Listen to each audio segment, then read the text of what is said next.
नमस्कार दोस्तों, मैं जितेश कौशिक एक बार फिर स्वागत करता हूं आपके अपने YouTube channel public reaction TV पर। तो कैसे आप सभी, उम्मीद करता हूं बढ़िया ही होंगे।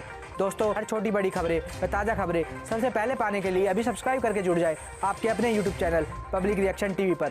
साथ ही घंटे का बटन अवश्य दबा लें, जिससे कि हमारी हर एक नई वीडियो का नोटिफिकेशन सबसे पहले आ सके आपके पास। जी हाँ दोस्तों, क्योंकि आप देख रहे हैं उभरता हुआ न्यूज़ चैनल। तो चलिए चलते हैं अपनी खबरों पर। आज 30 जनवरी 2023 दिन सोमवार। आइए सबसे पहले एक नजर डाल लेते हैं दिन भर की सुर्खियों पर। मौसम अपडेट। हरियाणा के कई क्षेत्रों में दिन भर हुई बारिश, जानेंगे मौसम का ताजा हाल। हरियाणा एसएससी का सीईटी को लेकर बड़ा फैसला। हुड्डा के गढ़ में गरजे मनोहरलाल खट्टर, कही ये बड़ी बातें। 61,000 वैकेंसी, 1 लाख तक मिलेगी सैलरी। बैंक, रेलवे सहित 8 विभागों में भर्तियां, 8वीं पास भी कर सकते हैं अप्लाई। युवाओं के लिए सुनहरा मौका, अंबाला में विभिन्न पदों पर निकली भर्ती, जानेंगे पूरी रिपोर्ट। जर्मनी तीसरी बार बना हॉकी वर्ल्ड चैंपियन, बेल्जियम को पेनल्टी शूटआउट में 5-4 से हराया, नीदरलैंड ने जीता ब्रॉन्ज। भारत ने जीता women's under 19 world cup, final में इंग्लैंड को 7 विकेट से हराया। 10वीं पास युवाओं के लिए पोस्ट ऑफिस में निकली वैकेंसी, 16 फरवरी तक कर सकेंगे अप्लाई, 29,380 रुपए तक मिलेगी सैलरी। इंडियन नेवी ने अग्निवीर भर्ती परीक्षा के लिए जारी किया एडमिट कार्ड, 7 से 9 फरवरी तक सीबीटी मोड में होगी एग्जाम। और अब खबरें विस्तार से। मौसम अपडेट। हरियाणा के कई क्षेत्रों में दिन भर हुई बारिश, मौसम विभाग ने दी चेतावनी, आज भी जारी रहेगा बारिश का दौर। पश्चिमी विक्षोभ का असर रविवार को मैदानी राज्य पंजाब, राजस्थान, हरियाणा, एनसीआर, दिल्ली, पश्चिमी उत्तर प्रदेश के 7 जिले में भी देखने को मिला है। इसकी वजह से हल्की से मध्यम बारिश व राजस्थान के कुछ स्थानों पर ओलावृष्टि भी हुई है। प्रदेश में सिरसा, फतेहाबाद, हिसार, जींद जिले में पश्चिमी विक्षोभ का कोई प्रभाव नहीं देखा गया, जबकि सोहना, तावड़ू, फिरोजपुर, झरका, फरीदाबाद, गुरुग्राम, महेंद्रगढ़, रेवाड़ी, भिवानी, चरखी दादरी, रोहतक, झज्जर, बहादुरगढ़, सोनीपत, पानीपत, अंबाला, यमुनानगर, कुरुक्षेत्र, करनाल, एनसीआर, दिल्ली में हल्की से मध्यम बारिश हुई है। तो वहीं मौसम विभाग के अनुसार सोमवार यानी आज भी बारिश व ओलावृष्टि की संभावना बनी हुई है। वर्तमान समय की बात करें तो बारिश और अधिकांश किसानों के लिए फायदेमंद साबित हुई है, खासकर गेहूं की फसलों को इससे लाभ पहुंचेगा। बारिश होने से गेहूं के खेतों में सिंचाई करने की आवश्यकता नहीं रहेगी। वहीं बारिश होने के बाद खेतों में कीटों का प्रभाव भी कम रहेगा, जिससे फसलों को फायदा पहुंचेगा। अन्य फसलों को भी बारिश से फायदा होगा। बारिश से आलू की फसल में अब सिंचाई की आवश्यकता नहीं रही। ECHS Ambala jobs update. युवाओं के लिए सुनहरा मौका, विभिन्न पदों पर निकली भर्ती। Ex serviceman contributory health scheme यानी ECHS स्टेशन अंबाला द्वारा सफाई वाला, अटेंडेंट और कई अन्य पदों पर आवेदन मांगे गए हैं। इन पदों के लिए ऑफलाइन माध्यम से आवेदन भेज सकते हैं। पुरुष और महिला दोनों वर्गों के उम्मीदवार आवेदन भेज सकते हैं। जो भी उम्मीदवार इन पदों के लिए इच्छुक है वह भारतीय पोस्ट के माध्यम से अपने आवेदन जमा करवा सकते हैं। चयन में भूतपूर्व सैनिकों को वरीयता दी जाएगी। भूतपूर्व सैनिकों के उपलब्ध न होने पर सिविलियन नागरिकों को नियुक्त किया जा सकता है। आवेदन करने की अंतिम तिथि 9 फरवरी 2023 तय की गई है। इन पदों के लिए इंटरव्यू 2 मार्च से शुरू हो सकते हैं। इन पदों के लिए कोई भी आवेदन शुल्क देय नहीं होगा। अधिकतम आयु 53 वर्ष और न्यूनतम आयु 18 वर्ष निर्धारित की गई है। हरियाणा एसएससी का बड़ा फैसला, अब केवल शहरों में आयोजित होगा सीईटी एग्जाम। मार्च को आयोजित होने वाले ग्रुप डी के कॉमन एलिजिबिलिटी टेस्ट के लिए देहात में परीक्षा केंद्र नहीं बनेंगे। पिछली बार करीब 50 ऐसे सेंटर बने थे जिन पर परीक्षार्थियों को पहुंचने में परेशानी हुई थी। अब इन सेंटरों पर ग्रुप डी की परीक्षा नहीं होगी, उन्हें शहरी इलाकों में बने सेंटरों में शिफ्ट किया जाएगा, ताकि दूर से आने वाले परीक्षार्थियों को कोई समस्या नहीं हो। हरियाणा कर्मचारी चयन बोर्ड आयोग ने इस बारे में नेशनल टेस्टिंग एजेंसी को लिखित में भेज दिया है। एनटीए ने भी इस पर हामी भर दी है। अब जितने भी परीक्षा केंद्र होंगे वे शहरी इलाकों में ही बनेंगे। ग्रुप सी के लिए जो टेस्ट हुआ था, ठीक उसी ग्रुप डी के लिए परीक्षा होगी। इसके लिए 10,50,000 युवा पहले से अप्लाई कर चुके हैं, जबकि 1 फरवरी से ग्रुप डी के पंजीकरण के लिए पोर्टल दोबारा से खोला जाएगा, ताकि जो भी अन्य युवा पंजीकरण कराना चाहते हैं वे करवा सकते हैं। सीईटी के बाद ग्रुप डी के 22,000 से ज्यादा पदों पर भर्ती होगी। यह भर्ती भी 2023 में पूरी होगी।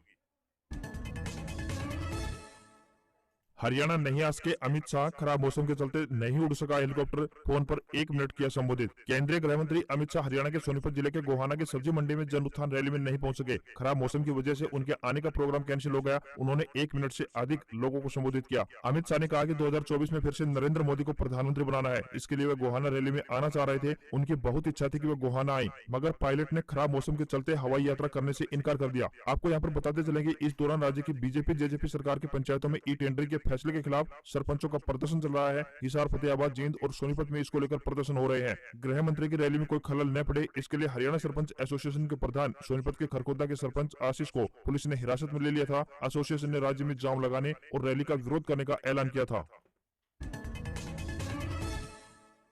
कुरुक्षेत्र में 3 फरवरी को जुटेंगे किसान और खापेंगे कंडेला बोले, हिंदू मैरिज एक्ट में बदलाव, एमएसपी कानून के प्रस्ताव किए जाएंगे पास। हरियाणा के कुरुक्षेत्र की जाट धर्मशाला में 3 फरवरी को उत्तर भारत की खापें और प्रमुख किसान संगठन जुटेंगे। यहाँ किसान जागृति दिवस मनाया जाएगा और इसमें इस दौरान किसानों से जुड़े मुद्दों, सामाजिक मुद्दों पर भी चर्चा की जाएगी, जिसमें से हिंदू मैरिज एक्ट में बदलाव, किसानों को एमएसपी की गारंटी कानून व स्वामीनाथन की रिपोर्ट लागू करवाने, किसान एवं मजदूरों को कर्ज से मुक्त करवाने जैसे प्रस्ताव पास किए जाएंगे।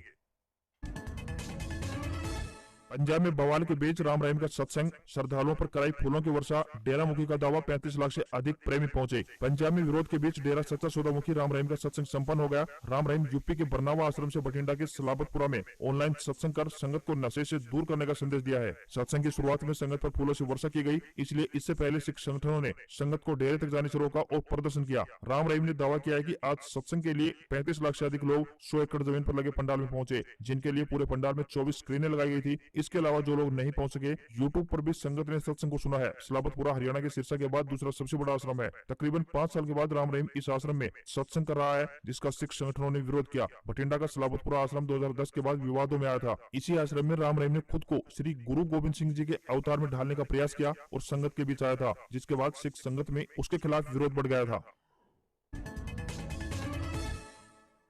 अग्निवीर पदों के लिए प्रवेश परीक्षा परिणाम घोषित। सेना में विभिन्न श्रेणी के अग्निवीर पदों के लिए गत 15 जनवरी को आयोजित सामान्य प्रवेश परीक्षा का परिणाम घोषित कर दिया गया है। यह जानकारी देते हुए सेना भर्ती कार्यालय रोहतक के निदेशक कर्नल दीपक कटारिया ने बताया कि परिणाम वेबसाइट www.joinindianarmy.nic.in पर उपलब्ध है। उन्होंने बताया कि आजादी का अमृत महोत्सव की श्रृंखला में Agniveer GD, Agniveer technical, Agniveer clerk, एसकेटी व अग्निवीर ट्रांसमैन के लिए प्रवेश परीक्षा आयोजित की गई थी। उन्होंने कहा कि परीक्षा में पास हुए उम्मीदवारों को सभी मूल दस्तावेज सत्यापन के लिए सेना भर्ती कार्यालय रोहतक में रिपोर्ट करनी होगी। इसके लिए सामान्य प्रवेश परीक्षा हेतु 4 से 15 फरवरी तक सेना भर्ती कार्यालय रोहतक से प्रवेश पत्र प्राप्त करना होगा।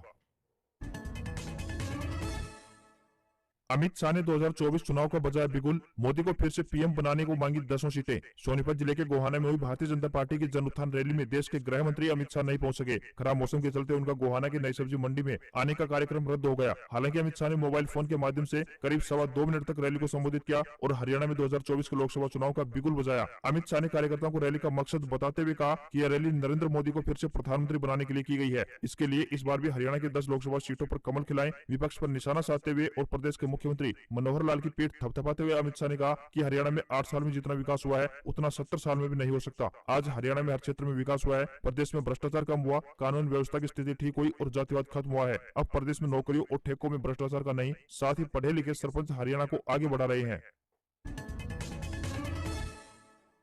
हुड्डा के गढ़ में गरजे मनोहर लाल खट्टर, अपनी सरकार की गिनाई उपलब्धियां। हरियाणा के पूर्व मुख्यमंत्री भूपेंद्र सिंह हुड्डा के गढ़ गोहाना में मुख्यमंत्री मनोहर लाल जमकर गरजे। जन उत्थान रैली में अपने संबोधन में मनोहर लाल ने जहां अपनी सरकार की 8 साल की उपलब्धियां गिनाई, वहीं पूर्व की सरकारों पर भी हमला बोला। खासकर कांग्रेस उनके निशाने पर रही। उन्होंने कहा कि कांग्रेस के समय में प्रदेश में बीबीसी यानी बदली भर्ती और सीएलयू की इंडस्ट्री चलती थी। इन तीनों ही कामों में जबरदस्त भ्रष्टाचार था, लेकिन हमारी सरकार ने इस इंडस्ट्री को खत्म कर दिया है। बेरोजगारी के आंकड़ों पर मनोहर लाल ने विपक्ष को निशाने पर लिया। उन्होंने कहा कि विपक्ष कहता है कि प्रदेश में बेरोजगारी बढ़ गई है, परंतु वास्तविकता यह है कि जो लोग भ्रष्टाचार करते थे वे लोग आज बेरोजगार हो गए हैं। इसके कारण से विपक्ष को बेरोजगारी का बढ़ा हुआ आंकड़ा मिलता है। भूपेंद्र हुड्डा का नाम लिए बिना मनोहर लाल ने कहा कि हरियाणा में 2014 से पहले भय और भ्रष्टाचार का राज था। हमारी सरकार ने इन दोनों को खत्म कर दिया है। आज हरियाणा में तबादले ऑनलाइन है और बिना खर्ची पर्ची में नौकरियां दी जा रही हैं। पंजाब और हरियाणा में 1 फरवरी से शुरू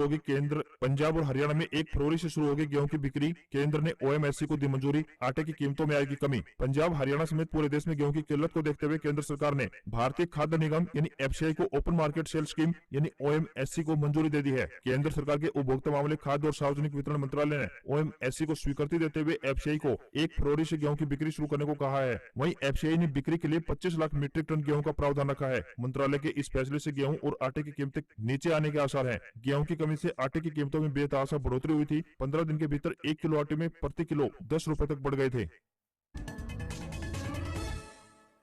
नई दिल्ली के विजय चौक पर रविवार को बीटिंग द रिट्रीट सेरेमनी के साथ ही गणतंत्र दिवस कार्यक्रमों का समापन हुआ। इस खास मौके पर तीनों सेनाओं के बैंड ने राष्ट्रपति द्रौपदी मुर्मू के सामने 29 क्लासिकल धुनें बजाई। दोनों ने सभी का मन मोह लिया। इसके बाद राष्ट्रीय ध्वज को पूरे सम्मान के साथ उतारा गया। तीनों सेनाओं के प्रमुख राष्ट्रपति से सेना के बैंड को ले जाने की अनुमति मांगी गई। अनुमति मिलते ही बैंड स्थल से रवाना हो गई। इस मौके पर दिल्ली की सभी प्रमुख इमारतें रंग बिरंगी रोशनी से जगमग की गई। सेरेमनी में उपराष्ट्रपति जगदीप धनखड़, पीएम नरेंद्र मोदी, रक्षा मंत्री राजनाथ सिंह, सीडीएस जनरल अनिल चौहान और तीनों सेनाओं के प्रमुख भी मौजूद रहे। दिल्ली में भारी बारिश के बावजूद सेरेमनी को देखने के लिए बड़ी संख्या में लोग पहुंचे थे।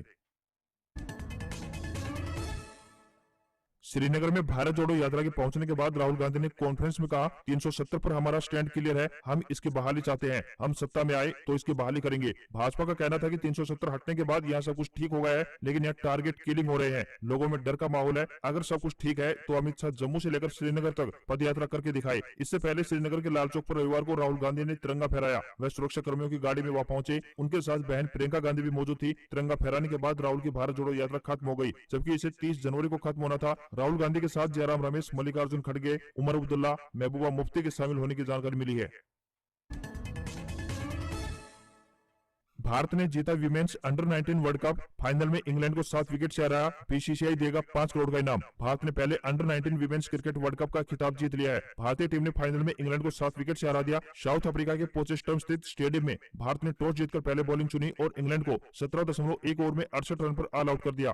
69 रन का टारगेट भारत ने 14 ओवर में 3 विकेट पर हासिल कर लिया। फाइनल में 6 रन पर 2 विकेट लेने वाली टीटा साधु को प्लेयर ऑफ द मैच का अवार्ड दिया गया। वहीं इंग्लैंड की कप्तान Grace Stevens player of the tournament रही। उन्होंने 7 मैचों में 293 रन बनाने के साथ ही 9 विकेट भी चटकाए। टूर्नामेंट जीतने पर बीसीसीआई ने विमेंस क्रिकेट टीम और स्पोर्ट्स स्टाफ को 5 करोड़ रुपए का इनाम देने की घोषणा की है। वहीं टीम इंडिया ने टी20 सीरीज के दूसरे मुकाबले में न्यूजीलैंड को 6 विकेट से हरा दिया। इसके साथ ही भारतीय टीम ने 3 मैचों की सीरीज में 1-1 की बराबरी हासिल कर ली है। सीरीज का तीसरा मुकाबला 1 फरवरी को अहमदाबाद के नरेंद्र मोदी स्टेडियम में खेला जाएगा। दीपेंद्र हुड्डा बोले, हरियाणा सरकार बेच रही है थोक में नौकरियां, एचपीएससी में बैठे हैं रिश्वतखोर। सांसद दीपेंद्र हुड्डा ने कहा है कि हरियाणा सरकार थोक में नौकरियां बेच रही है और डीजल, पेट्रोल, रसोई गैस सिलेंडर की तरह नौकरियों के रेट बढ़ाती जा रही है। सत्ता में बैठे लोगों ने नौकरी देने वाली संस्थाओं को लूट की खुली छूट दे रखी है। 2014 में बीजेपी ने सत्ता में आते ही प्रदेश में नौकरियों की बिक्री शुरू कर दी थी और 2019 में भ्रष्टाचार की नींव पर बने गठबंधन के बाद नौकरियों के रेट इतने महंगे कर दिए कि गरीब आदमी अपना घर बेचकर भी नौकरी नहीं खरीद सकता। उन्होंने कहा कि एचपीएससी में या तो घपलेबाज और रिश्वतखोर बैठे हैं या फिर पूरी तरह से नाकाबिल लोग बैठे हैं जो बार हो रही धांधली रोक नहीं पा रहे हैं। दीपेंद्र हुड्डा ने सवाल किया कि वेटनरी सर्जन भर्ती में 26 से ज्यादा प्रश्नों के उत्तर गलत होना और एडीओ भर्ती में 90% पद खाली रह जाना कोई तकनीकी खामी है या फिर कोई सोची समझी साजिश। उन्होंने सवाल उठाया कि एचपीएससी में हो रही रिश्वतखोरी, पेपर लीक का बेरोक-टोक खेल जारी कैसे है। उन्होंने कहा कि मौजूदा सरकार के नाक के नीचे 20 से ज्यादा अलग अलग भर्तियों के पेपर लीक हुए, लेकिन हर मामले में सरकार ने ठोस कार्रवाई करना तो दूर, जांच के नाम पर लीपापोती कर आरोपियों को बचाने की कोशिश की है। कोरोना मंदी व महंगाई से बाजार गिरे और सोना चढ़ा। सोने ने 15 साल में शेयर बाजार से 179%, तो वहीं एफडी से 164% का ज्यादा दिया रिटर्न। सोने की कीमतें आसमान छू रही हैं। 15 साल में सोने ने 366% का रिटर्न दिया है, जो शेयर बाजार से 179% व एफडी से 164% तक ज्यादा है। 2020-21 की बात करें तो कोरोना से दुनिया भर की अर्थव्यवस्था बुरी तरह से प्रभावित हुई। लंबे लॉकडाउन लगे, औद्योगिक उत्पादन थमा, लेकिन इस दौरान सोने में निवेश बढ़ा। 2022 में बाजार खुले, डिमांड बढ़ी, महंगाई चढ़ी, सरकारों ने सख्त कदम भी उठाए, बाजार गिरे तो निवेशकों ने फिर से सोने में निवेश बढ़ा दिया। बाजार विशेषज्ञ मानते हैं कि 2023 में भी सोना 10% से ज्यादा रिटर्न देगा। इसके भाव 63,000 रुपए प्रति 10 ग्राम तक जा सकते हैं। आने वाले दिनों की बात करें तो शादियों की सीजन की खरीदारी और जोर पकड़ेगी, उसका असर भी देखने को मिलेगा। 6 से 9 महीने में भाव 63,000 रुपए प्रति 10 ग्राम तक जा सकता है, पर उसके बाद बाजार में तेजी लौटेगी, तब सोने के दाम भी नीचे जा। अगर आपको हमारी खबर पसंद आई हो तो हमारी खबरों पर एक प्यारा सा लाइक जरूर दें। जी हाँ दोस्तों, और साथ ही खबरों को ज़्यादा से ज़्यादा शेयर करें और कमेंट बॉक्स में इन खबर पर आपकी क्या है राय वो हमें ज़रूर बताएं।